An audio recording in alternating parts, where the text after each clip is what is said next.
नमस्कार प्रिय दर्शकों, हाजिर हूँ मैं आज पुनः बोर्ड पर एक नया सूत्र लेकर। कैसा है यह सूत्र, कौन सा है? नाम से पता चल रहा है कैलाश योग। कुंडली में कैलाश योग कैसे बनता है और बनता है तो क्या फल मिलता है, आज इस वीडियो में यही बात करेंगे।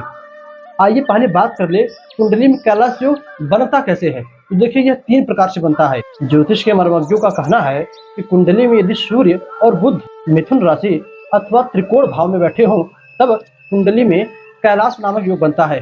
कैसे, बोर्ड पर समझा दे आपको। तो बुध और सूर्य, देखिए मान लीजिए कहीं पर बैठे हों, उसका फल अलग होता है।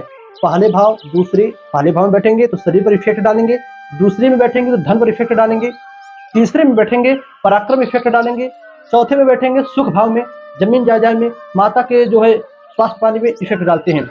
उससे हमें नहीं मतलब, कहीं पर भी बैठे आल पूरे कहीं पर भी 12 भाव में सूर्य और बुध या तो मिथुन राशि में बैठे, और मान लीजिए मिथुन राशि आपकी कहीं बन सकती है, यहाँ पर भी, यहाँ पर, यहाँ पूरे भाव में कहीं पर भी मिथुन राशि बन सकती है।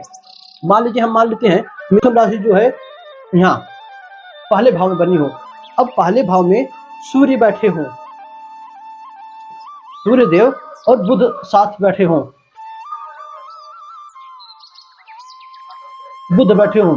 अब देखिए याद रहेगा, सूर्य के साथ कोई भी ग्रह हो वह अस्त हो जाता है। तो बुध जो है यदि 12 अंश के ऊपर हो, 12 अंश के बुध ऊपर हो, तो ऐसा बुध अस्त नहीं माना जा सकता।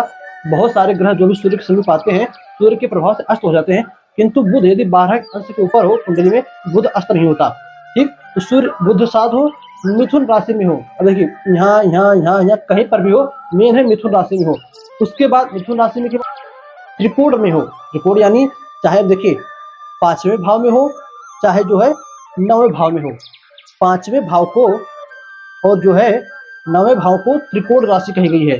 या तो 5वें में हो या तो जो है 9वें में हो, तो भी कुंडली में कैलाश नामक योग बनता है। यह पहला सूत्र था। बात करें दूसरे सूत्र की। दूसरा सूत्र है मंगल लग्न में हो। अब देखिए कोई भी राशि बनी हो, वो राशि से नहीं मतलब अपन को, हमको सिर्फ चाहिए मंगल देव लग्न में बैठे हो, चौथे भाव में सूर्य देव और बुध साथ बैठे हो, तथा 10वें भाव में शनि और चंद्रमा एक साथ बैठे हो। बुधादित्य योग बना, विष योग बना। मंगल लग्न में बैठकर जातक को पराक्रमी बनाते हैं, चिड़चिड़ापन होता सब जानते हैं, उससे हमें नहीं मतलब। ये घटना भी कुंडली में यदि आपको घटे, मंगल लग्न में, सूर्य बुध चौथे भाव में, शनि चंद्रमा 10वें भाव में, तब भी कुंडली में कैलाश नामक योग बनता है।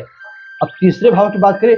तीसरा सूत्र, यदि कुंडली में शनि मंगल पहले भाव में, शनि मंगल 5वें भाव में, शनि मंगल 10वें भाव में बैठे हों, तब अभी कुंडली में कैलाश नामक योग बनता है। प्रिय दर्शकों, यह 3 प्रकार से कुंडली में कैलाश नामक योग बनता है। पहला, सूर्य बुध कन्या राशि अथवा त्रिकोण राशि में बैठे हों। दूसरा, सूर्य बुध चौथे भाव में, शनि 10वें और चंद्रमा 10वें भाव में, मंगल लग्न में हो। और तीसरा, शनि मंगल प्रथम भाव में, शनि मंगल 5वें भाव में, शनि मंगल जो है 10वें भाव में बैठे हो, तो वही कुंडली में कैलाश नामक योग बनता है। प्रिय दर्शकों, जिस भी जातक की कुंडली में यह योग बनता है, वह जातक अपने जीवन काल में कहा गया है कि ऐसा जातक राजा के समान जीवन यापन करता है, राजा के समान जीवन जीता है।